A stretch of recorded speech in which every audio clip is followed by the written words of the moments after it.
I choose a good one for us this time, for you this time? So it's Tuesday, 14 July 2026, 80. I'm Tanis, she, her, hers of Seattle.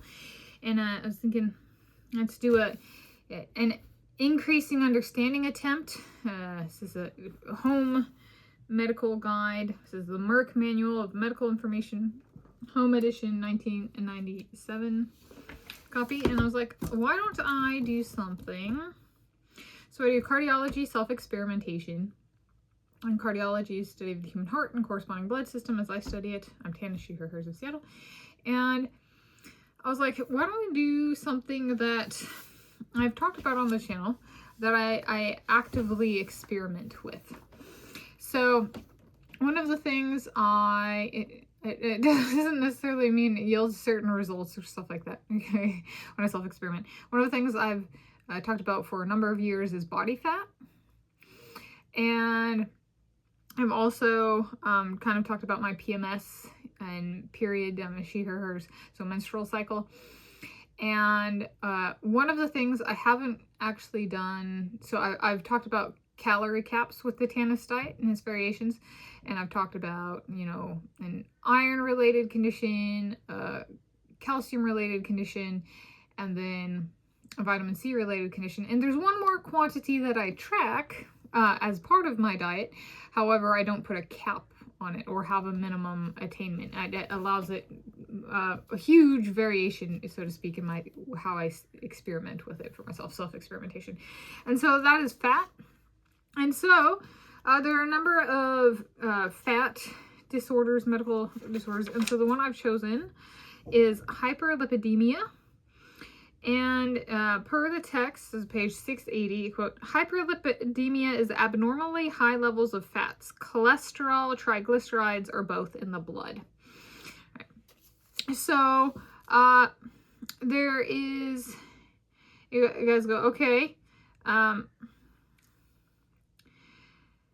I have, so how does it relate? So causes of high fat levels. So essentially it's, in kind of skimming it, it's high fat levels. And so then there's like a normal, it kind of works like blood pressure in that there's like a healthy range and then there's high and low. And so essentially if one's fat levels are high, then it's hyperlipidemia. And it can be related to how much one weighs, like a sedentary lifestyle, eating a lot of fat, you know, that kind of stuff. And it sounds like the symptoms are, this is great, quote, usually high fat levels cause no symptoms, end quote. So this is actually back when I was developing the Tanis diet and its variations and kind of setting out on blood pressures. I was like, okay, then fat's a good one for me to experiment with, because like I've you know had my body fat called out by doctors in the past. So there's a little bit of like self-diagnosis as well as self-experimentation, and like what can I do with fat? And it says there are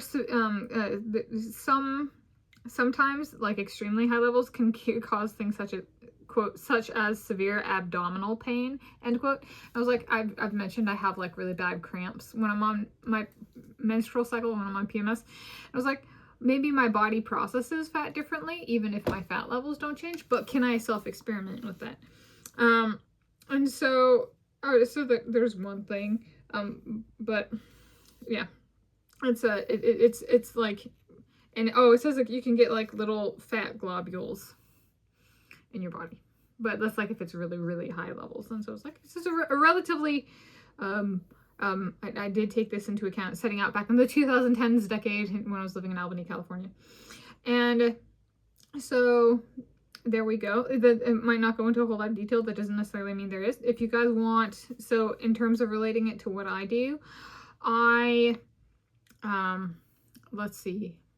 I have found in keeping, so I keep higher fat levels intentionally, and I do find that I have no injury for like over 5.00 years, where I used to be injured relatively frequently. I I haven't gotten sick. My body has, I might call it rehabilitated from the past when I had a relatively low fat diet. So for me, moderate to higher levels of fat actually work wonders on my body, my anatomy, my physiology. Yes, and I've been experimenting with different forms. So like, you know, there's like standard fat, like butter or margarine, and then there's like cholesterol fat, like per this book. So that'd be like, I show in my videos, like sometimes I do the cup of noodles, and then sometimes I do like a English muffin sandwich with a fried egg. So a fried egg is a healthy, it's like the good cholesterol. So like, which is per this, a fat disorder and a type of fat for this. So I do actually experiment with this, and I do, it's one I quite enjoy self-experimenting with, I guess. I think I got that part of my long-term design correct. So in other words, like, if you want to talk to me about something, this is a great condition. Like,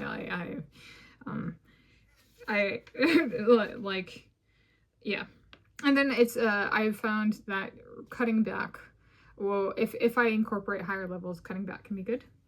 Do they have? It's also a great one in terms of like it. It says a good treatment is increasing exercise. Page 681. So it's like, yeah. It's in that sense, it is like a perfect fit for my diet and my self-experimentation. So this is one that I have become far more familiar with and kind of thresholding for my own physiology through my self-experimentation and the Tanis diet. Yeah, so there we go. It's a moderate length, not long, but not super short either. Condition for this book. So thank you for joining me for this increasing understanding attempt with a healthy dose of my own lived experience with this one.